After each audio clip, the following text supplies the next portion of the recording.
Why does the most famous American religious scholar no longer believe in the resurrection? This is the Deep Questions Podcast, and today we continue our interview with best-selling author, YouTuber, and theology professor Dr. Mike Licona. Now, Dr. Licona is friends with Bart Ehrman, who is probably the most well-known religious scholar in the United States.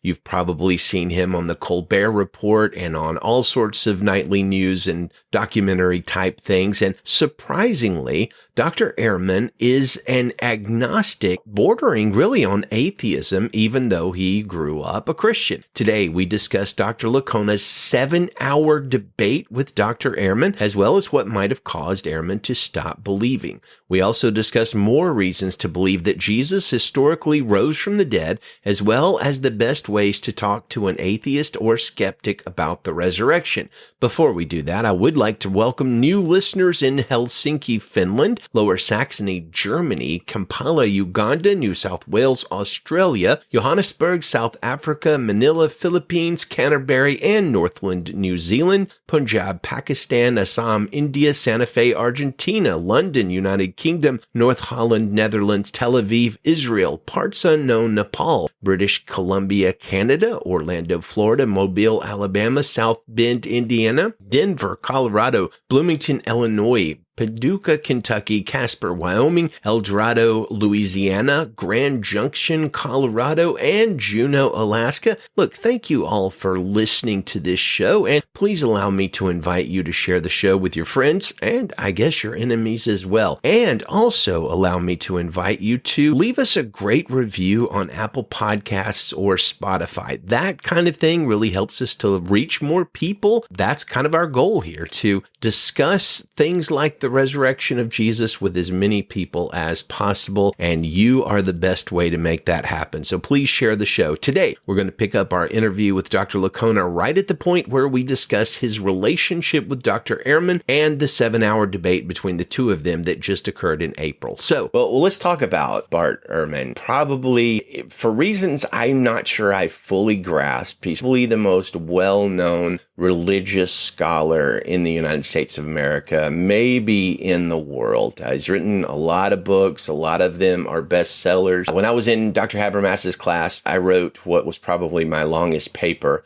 that I wrote in seminary, and it was basically interacting with the arguments of Dr. Ehrman and really the kind of the more popular expression of some of those arguments that you find in Dan Brown's Da Vinci Code, which is like really, really watered down sort of Bart Ehrman's things on some of the conspiracy theories and the variants and textual variants in the Bible and that sort of thing. So I'm quite familiar with Ehrman. I'm certainly not a scholar or anything like that. I haven't read all his books, don't want to read all his books, but I have a few of them. I've interacted with him.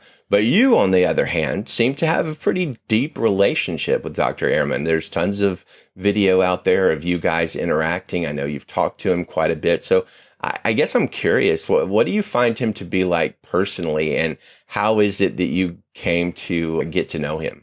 Well, we have become friends over the years. We've now engaged, I think, 7 debates, and we couldn't disagree more on a number of issues. We are just so different in our philosophical views, how a historian can do history, stuff about Jesus, even our politics are radically different. But we treat each other collegially during the debate, and I don't talk bad about him out there publicly. I only do it privately. I'm just teasing.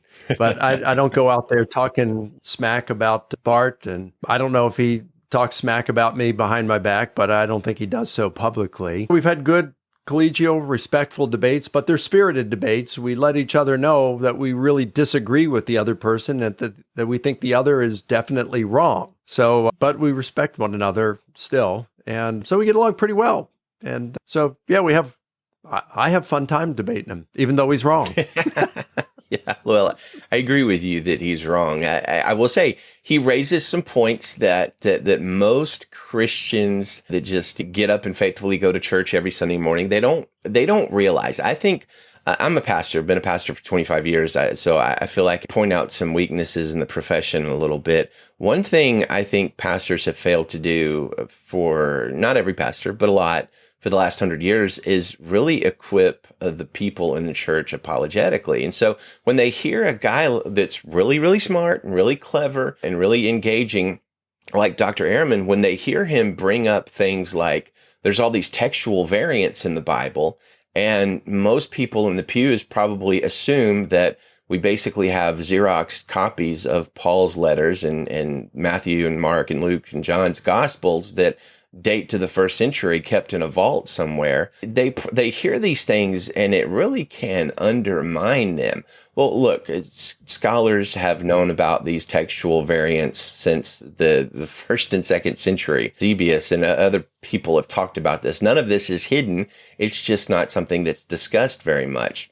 So do you think that Dr. Ehrman overstates his case about the textual variants that we find in the New Testament essentially undermine the reliability of the Bible? Yes and no. Okay.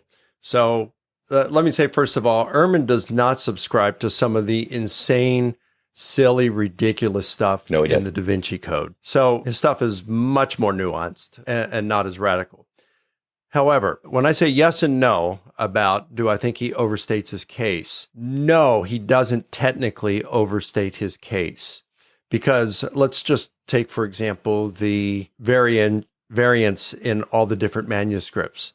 In his book, Misquoting Jesus, he points out how the scribes, many of them just messed up things. They made silly errors. They made intentional changes to the text and things like this.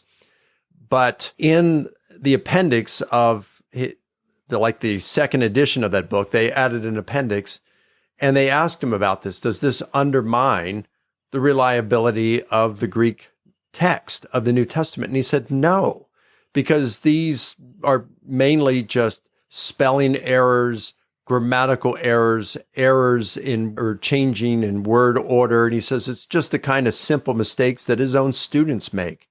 But he said, if people are getting that impression, it's a false impression, because he says, I think that the Greek text of our New Testament that we have today is essentially what the authors wrote, though not 100% so. So he does clarify things like that. So no, he doesn't overstate his case. Yes, he does overstate his case. And the reason he does do that when it comes to textual variants is because the impression that he gives.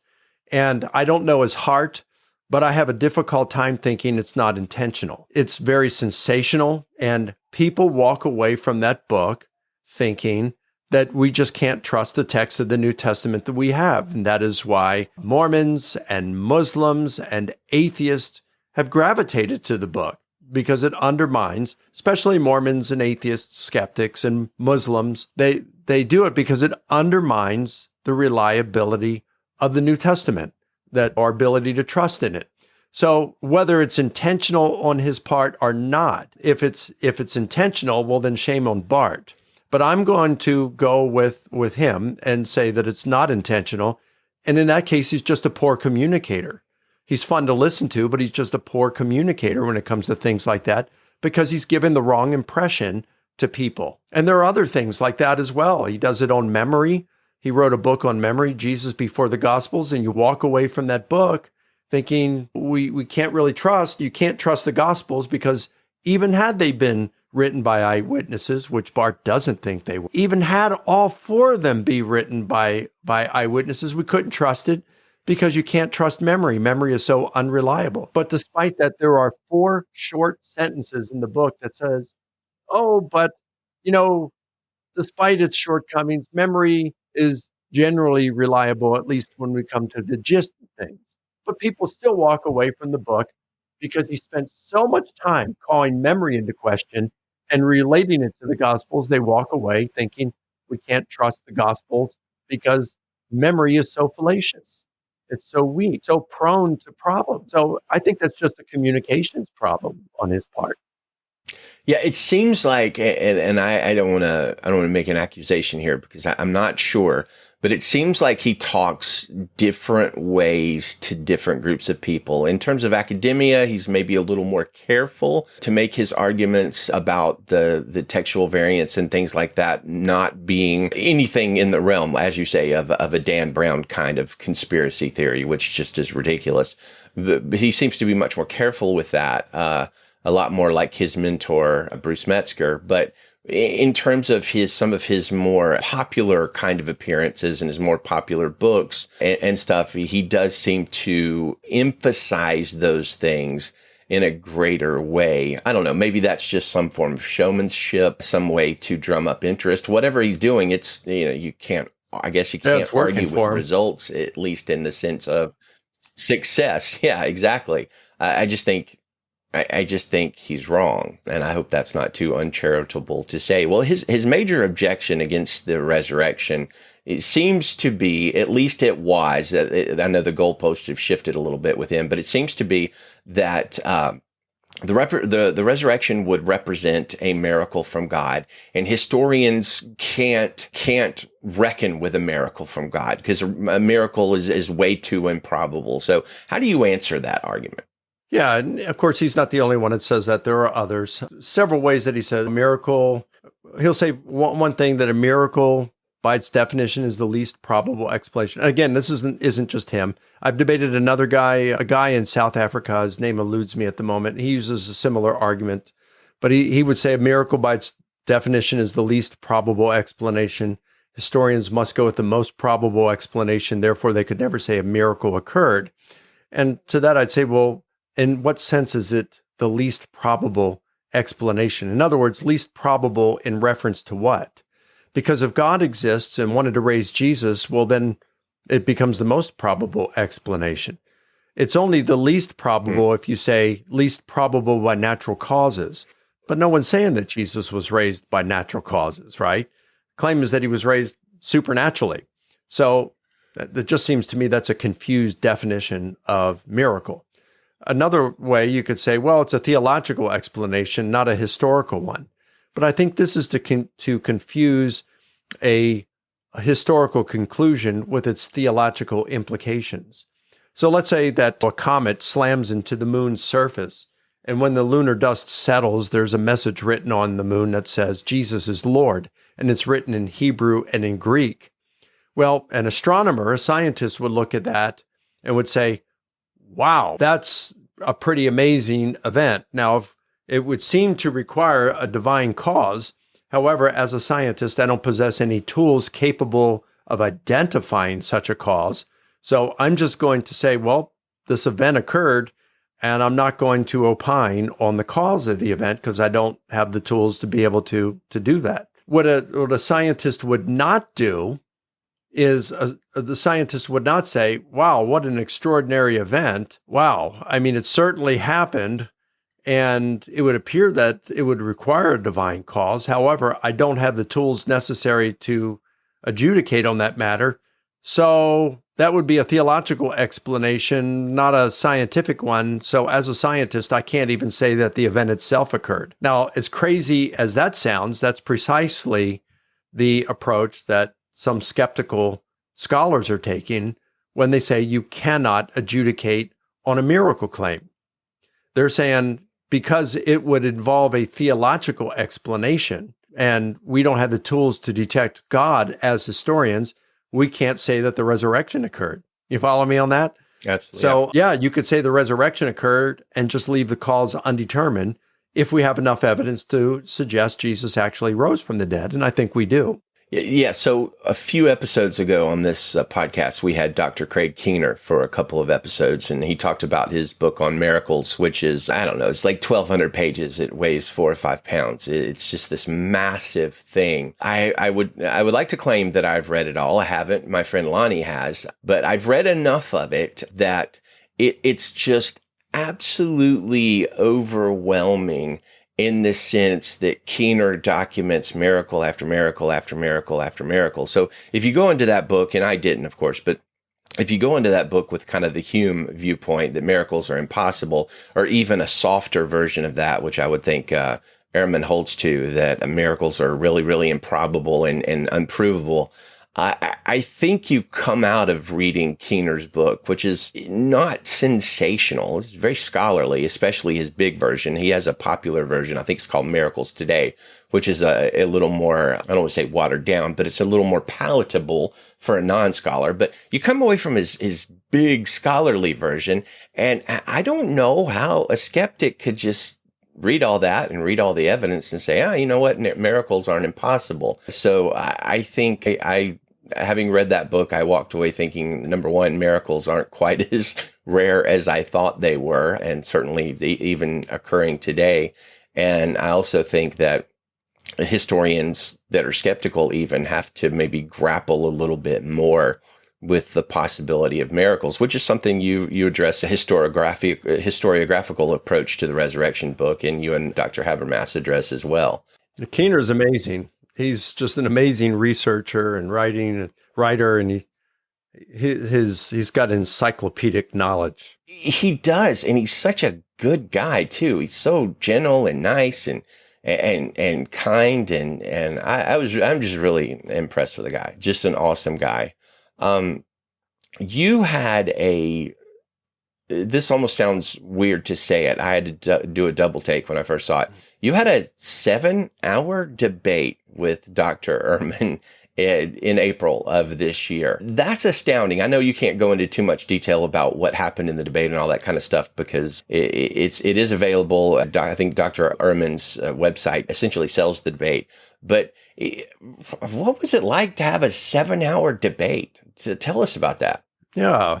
I've had this policy over the years, Chase, that once I debate someone, I usually get along pretty well with them. I just don't like to give any kind of real public comments about it afterward, just out of respect for my opponent. Unless they do, then all bets are off, of course. But it was a 7-hour debate. You'd say, well, what do you debate for that long? Well, I mean, there's a lot of data when it comes to the resurrection of Jesus and a lot of issues like the one of miracles that you brought up a moment. And can historians actually investigate miracle claims? And what kind of evidence are we looking at? And what's the best explanation for this evidence?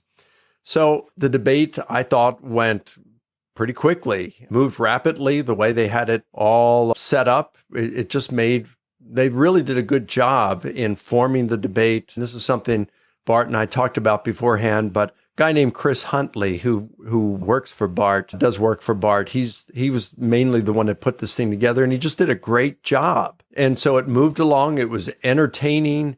It was full of content. So a person who views the debate is going to walk away with a lot of stuff that was discussed, substantive things. There wasn't a lot of fluff in this debate. It was a lot of substance. It was a good time. It was spirited. I mean, Bart and I really disagree on a lot of things, and we let each other know about it. We didn't pull punches. So it was fun. It was a good debate. That's awesome. Now, I understand that it seems like you kind of went into his home court, essentially, to use a sports analogy. The moderator, I think, Megan Lewis, I don't know her very well. She has a YouTube channel, Hammurabi Code or something along those lines. She's a very clever person, but I think she's probably more his ilk in the agnostic atheist realm. Yeah. So did you sort of feel like the deck was stacked against you? No, I mean, I knew I was in his home court, that most of the viewers, and there were over 2,100 people who paid to view this debate because you could see it by paying pay-per-view only. So I knew that most of them I was in his home field, his home court, like you say. And the moderator definitely more on his side. But no, I thought it was fair. I thought the moderator was very good. I thought she did a great job. And yeah, so it was a good time. I thought it was a fair debate, the way it was set up and everything. Great. Well, kudos to you for going into as a visitor to the home field, an opponent, and having a 7-hour showdown. I'm looking forward to watching more of that.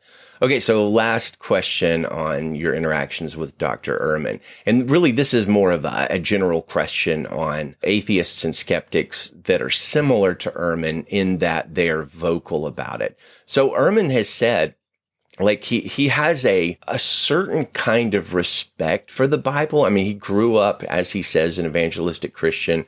I understand something happened, maybe some sort of tragedy in his life, but ultimately he sort of, by his words, some combination of suffering in the world and things along those lines kind of moved him on the spectrum from a evangelistic Christian to a non-evangelistic Christian to ultimately, he calls himself an agnostic now. I would say he's really, really borderline an atheist. But I guess a lot of people like Christopher Hitchens, Richard Dawkins, people along those lines, they're not content to simply not believe or no longer believe. In the trailer for the debate you had with Dr. Ehrman, he's standing up there. He's almost like he sounds like a preacher, which is fine. I mean, I'll hate preachers. I am one. But he says, if somebody was buried in a tomb and you went there 3 days later and it was empty, you wouldn't think resurrection. No, you'd think grave robbers or I'm at the wrong tomb. He has the inflection of a preacher. He has the force of a preacher. He's trying to convince you that, I don't know that he's trying to convince you so much that he's right. He's trying to convince you that Christianity is wrong, that the resurrection is wrong. It seems like a lot of modern internet atheists and agnostics are evangelists for their skepticism. They want to, I'm not saying they want to win converts for themselves, but they want to win converts for their ideology. Yeah. So, it's weird for Ehrman in that way. I mean, Dawkins and Hitchens both believe that Christianity is somewhat toxic in various ways in manifestations.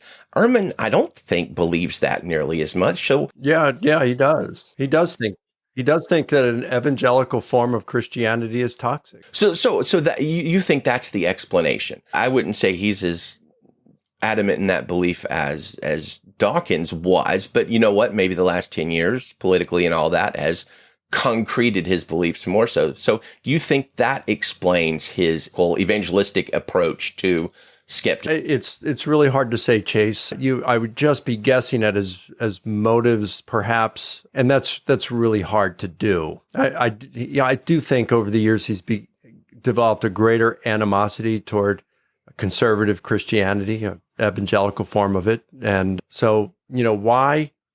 Who knows? He has expressed in writing in his book God's Problem that he often wakes up at night in fear of hell. And then he wrote a recent book. I think his most recent book, or at least one of them, is on heaven and hell. And so it's kind of interesting that he's trying to take the Bible and read it in such a way that hell doesn't exist. And he says he thinks that the Bible teaches heaven, but he doesn't think that it's talking about conscious torment in hell. And so that might be his way of trying to deal with his fear of hell, when he wakes up at night in fear of it. But I mean, we just don't know. It's hard it's a chancy exercise to try to guess at one's motives. All we can really do is look at the actions. And we do see that over the years, he is, like you say, an evangelist. You could call him an iconoclast. He works hard to pulling down the icon of Orthodox Christianity. You could call him an apologist for his skeptical views. I wouldn't call him an evangelist because evangelist means someone who brings good news. Now, he may consider it good news, but he is definitely trying to convince people away from believing in a conservative Orthodox view of Jesus in the Bible. Yeah. Pseudo-evangelist or ersatz evangelist or something along those lines. I have not read his most recent book. It's interesting what you say about his wrestling with the whole issue of hell. I guess the difficulty, there's Christians who've labeled themselves evangelical that have also sort of come to similar conclusions about hell. The difficulty with that is, as you well know, is Jesus that talked the most about hell in Scripture and gave some of gave us some of our deepest understandings on that. So you would kind of have to put words in his mouth. You would have to kind of postulate that the later church put words in his mouth, and I don't think there's really any sort of textual evidence that happened in the case of most of his teachings on hell. I think whatever the nature of condemnation is, and it might be different for different people, I don't know. It's not something I've given a lot of study to. But whatever the nature, for those who reject Christ, who hear the gospel, reject Christ, whatever the nature of the consequences of that is, Jesus speaks in terms that it is something to be avoided at all costs, right? Yeah. So I think that's something that we can agree on. And I really don't know what the nature of hell is. It's just there are various views out there, but and again, it's nothing that I have spent a significant amount of time looking at. But what does seem very clear is whatever it is, it's something we're to avoid at all cost. I don't get the sense in any way, shape, or form that Jesus was talking about a hypothetical sort of danger. All right, I don't want to keep you all day, so let me ask a couple more questions, and we'll get out of here. So let's do the whole elevator pitch question, but a little bit of a twist apologetically. You are on an elevator with somebody, and maybe you're in a really, really big building. You got 90 seconds. You notice they're reading a book about Christianity, and they see you looking, and they look at you and they say, well, what do you think about all this? What do you think of, you think Jesus really rose from the dead? So in a scenario, whatever it might be, where you only have 90 seconds, what are you going to tell a person who has that genuine question? Well, I would do a really pared down version of the minimal facts approach and say, there's so much we could look at here, but we can just put a case for the resurrection of Jesus like this. There are a number of facts that are so strongly supported by the data that a very large and heterogeneous majority of scholars, a consensus, agree that these are facts. So we're talking about things like Jesus' death by crucifixion, that shortly after his death, a number of his followers had experiences they interpreted as appearances of the risen Jesus to them, that there was a persecutor of the church who in the midst of his activities of persecuting the church, he had an experience that he interpreted as the risen Jesus appearing to him, and it radically transformed his life from being a persecutor of the church to one of its most able defenders.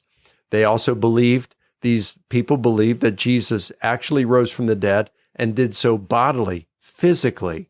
So now what we have to do, if we're going to look at this historically, is put together a number of hypotheses and see which one best accounts for those facts. And when you do that, whether you're looking at lies or hallucinations or metaphor or Jesus survived his cross or whatever it may be, Jesus had an identical twin. The resurrection hypothesis is the only one that can account for those facts adequately.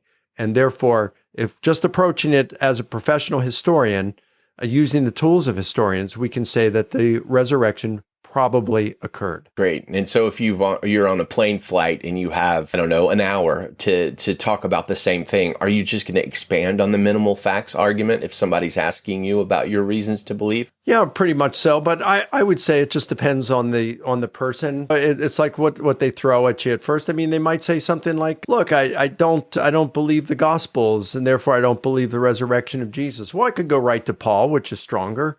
Or it depends what mood I'm having that day. I might say, feel like I want to talk about the Gospels more. And so I might say, well, why don't you like the Gospels? Well, we don't know who wrote them. Why do you say that?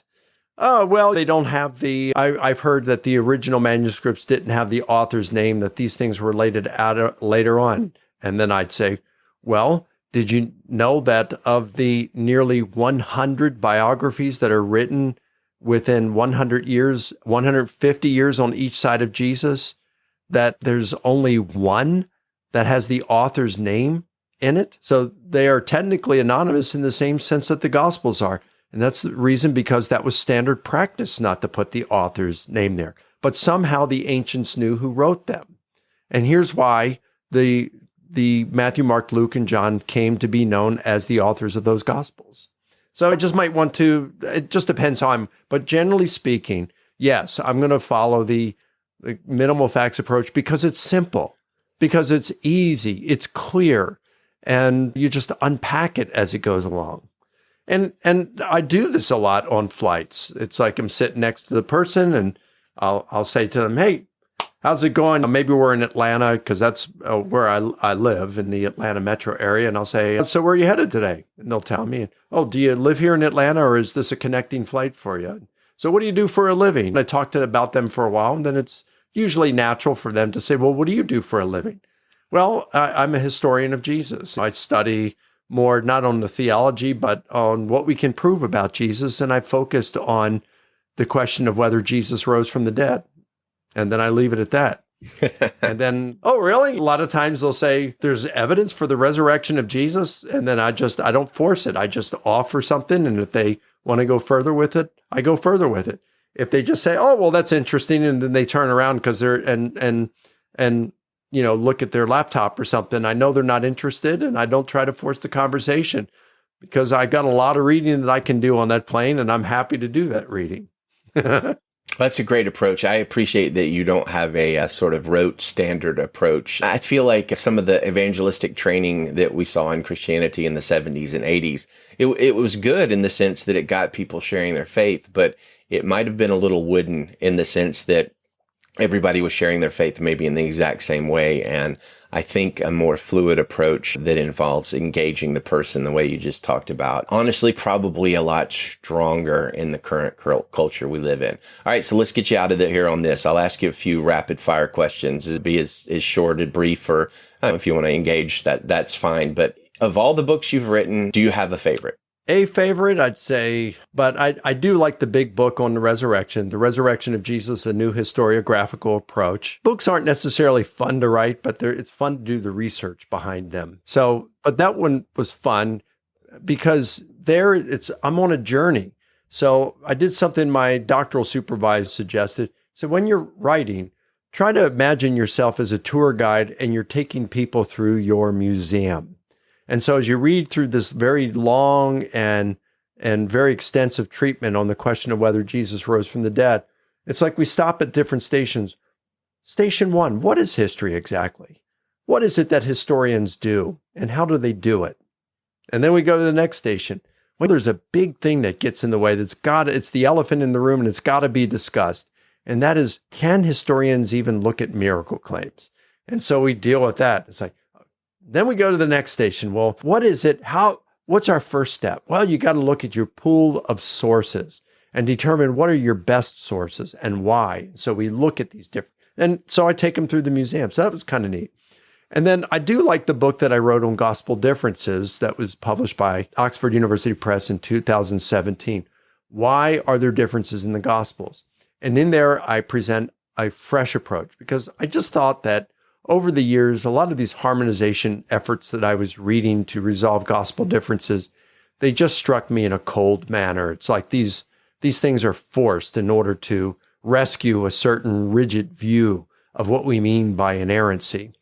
And I thought there's got to be a better way than this, something that really treats the scripture with respect rather than trying to bend meanings and force things to fit.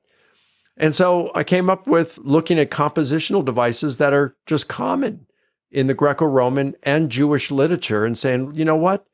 Since classicists are in wide agreement that the Greco-Roman and Jewish authors are using these things, shouldn't we expect the gospel authors to be using the same kind of devices? What would it look like if we read the gospels in view of these compositional devices? And when you do, significant majority of these gospel differences can be resolved quite easily, very easily. And I think in many cases, it's the most probable, most plausible explanation of why these differences are there. So it's an interdisciplinary approach between the classics and the New Testament literature. And so I'm really excited about that book. And I'm writing on that's a pretty academic version. I'm looking to write I'm almost done actually, a more easily accessible and understandable version for the person in the pew. That's important. That's really important. Great. Tell us the name of the book again. Why are there differences in the Gospels? That's the more academic version. Great. Awesome. 2 more questions. What spiritual activity that you engage in brings you the most life or encouragement or peace? However you want to answer that one. Spiritual activity. Well, it's like, what's a spiritual activity? I mean, is it prayer, fasting? I hate fasting. So that doesn't bring it. That's joy, honest. Right? I believe God's given me a spiritual gift of teaching. So I really enjoy lecturing. I enjoy debating. These things are fun for me. So that would bring I guess you could say that's the spiritual activity that's most exciting to me. It's interesting. You're the first person I've ever asked that question that's answered it that way. I can relate to that. As a pastor, you obviously teach a lot, and I've also been a college professor for years, and you teach a lot. And I guess there's a sense when you're done with that, there's a sense that you are drained a little bit, but there's an even bigger sense, I think, that it can be very refreshing and encouraging to bring out the word and interact with the word with some students. All right, last question. You've got a time machine, and you can take only one trip back to some time in church history from the 2nd century on. So not the Bible times, 2nd century on. And you can go listen to one person preach one sermon or teach one class. Who are you going to pick? Oh, boy, that's a good question. So I would guess it would either have to be Papias or Polycarp because, if it's a 2nd century person, because both of them lived in the very early 2nd century. And in fact, Papias probably lived in the 1st century.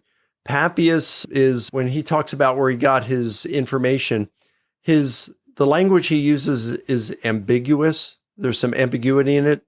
So it can be interpreted in a couple of different ways. A few different ways. Some, like Irenaeus, said that he got his information from the Apostle John, that Papias personally knew the Apostle John. The way Papias puts it, though, it could also be interpreted as Papias personally knew a minor disciple who knew Jesus, whose name was John. It could also be interpreted the way he describes it as Papias knew an associate who had traveled with the Apostle John, or an associate who had traveled with the other John, who had been a disciple of Jesus. So it's one of those four. Any one of them is like really good. And Polycarp, there's some decent evidence that suggests that he may have known the Apostle John, the son of Zebedee. So either one of those, it seems to me, would have been really good.